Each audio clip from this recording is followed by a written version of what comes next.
و اینک برنامه رو ادامه میدیم. اینک بازی رو شروع میکنیم با مخلصان، یعنی با شما، با آدمانی که این زمان در تالار نشستند. 2 نفر رو به اینجا میخونیم. ارزو یک پیشنهاد داشتم، بیا اولا در راجع به شرط دوم نتیجه گیری میکنیم بعداً. بله. اکنون آماده شوید، بازی رو با شما کمی بعد شروع میکنیم.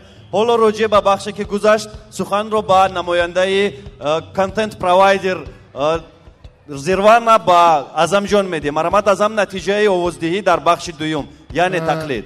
مرحمت. نتیجه آوازدهی در بخش دوم تقلید کاری محفلو رو 01 22 SMS گروهی اوچه زیکا 02 9 SMS. تشکر. سیم گروهی غریب شو 03 66 SMS. تشکر. چهارم گروهی عرب شو 04 5 SMS. پنجم گروه 05 کیفلو و مستولو 05 4 SMS.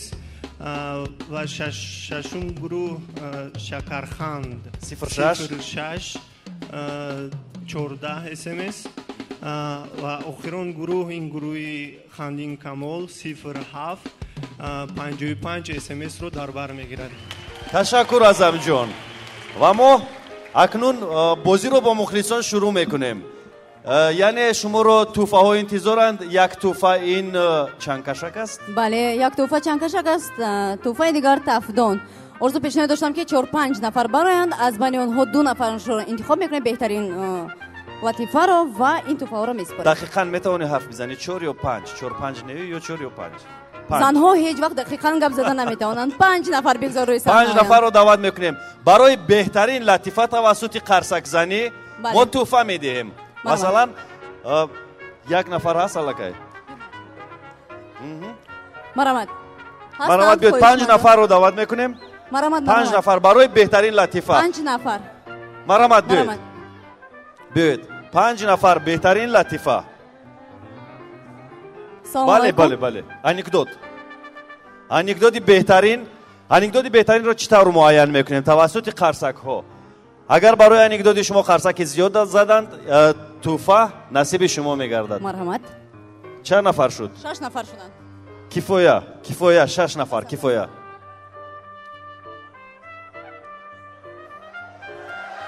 یک لحظه. 1 دقیقه. برادر عزیز. 1 دقیقه برادر عزیز، شما حقوق ندارید. بیا.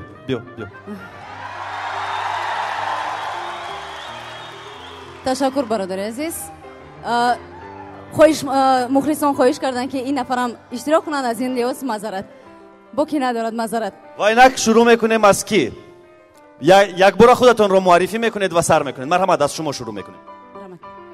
متوجه باشید. لطیفه بهترین. من مهربان خواننده بخش دوی لیسه کسبی خدمت و توریسم. لطیفه من روز افندی با پاچو یک شهر میکنه وقتی که ما یک دیگر رو دیدیم. مثلا من تخ میگم ختمه پرتو. بعد معلش میگن روز افندی پاچو را در چهارم اتاج میبینه، تخ میگه پاچو ختمه پرتویا اتور میپرتویا دست پوش میشکنه. یه روز دیگه میره که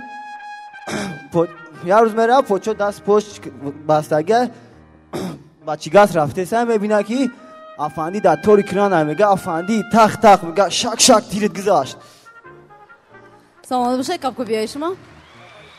خب مرحمت. نفر دوم به اول شناس میشویم.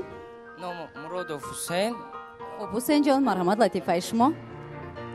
مرد بهترش افندی با دارو خوبش نمیبرد و با داروخانه یعنی به اپتک رفته از داروخانه‌چی مراجعت میکند که یک خوبی داروی خوبی نغزش بهترش تیاد و داروخانه‌چی با افندی میگوید که داروی خوب بهترینش $50 و افندی در جا میگوید که من اگر در $50 داروی خوب خرم عمر دارم خوبم نمیبرد.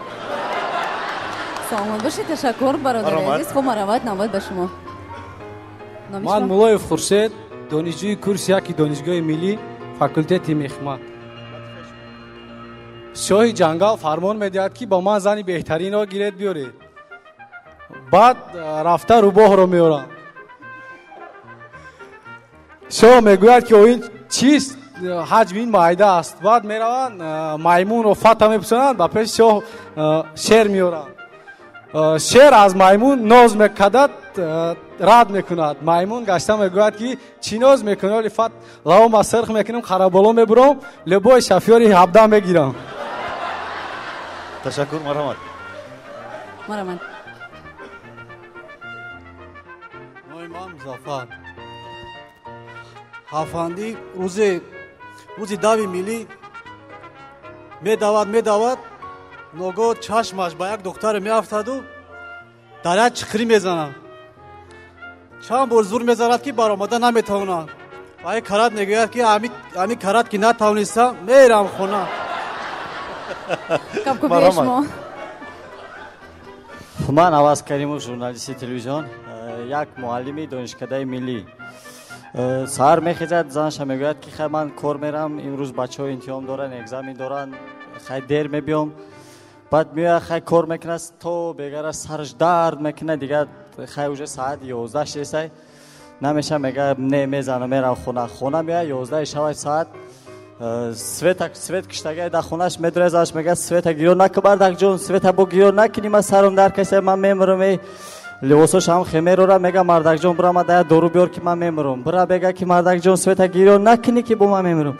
بعد مردک میروه سویت خیلی گیرو نمیکنه، گشته لباسش هم میپوشه میفروه. یکی میتاش اپتکچی میگه اکا کاری پیشتر تا کاری حضورت زوره.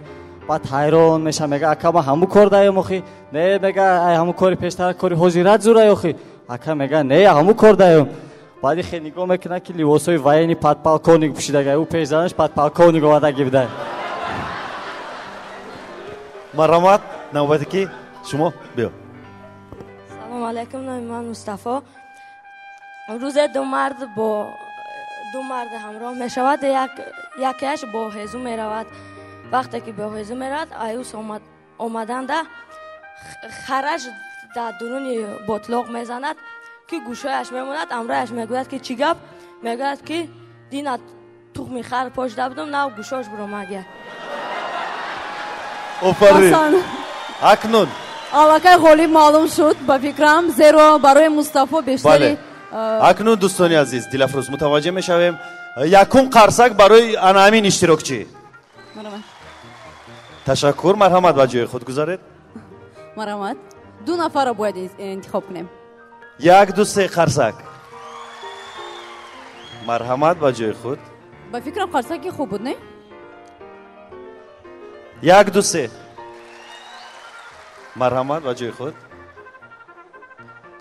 1 2 3. مرحمت. با جای خود. مرحمت. 1 2 3. مرحمت. با جای خود گذارید. ва барои мустафо.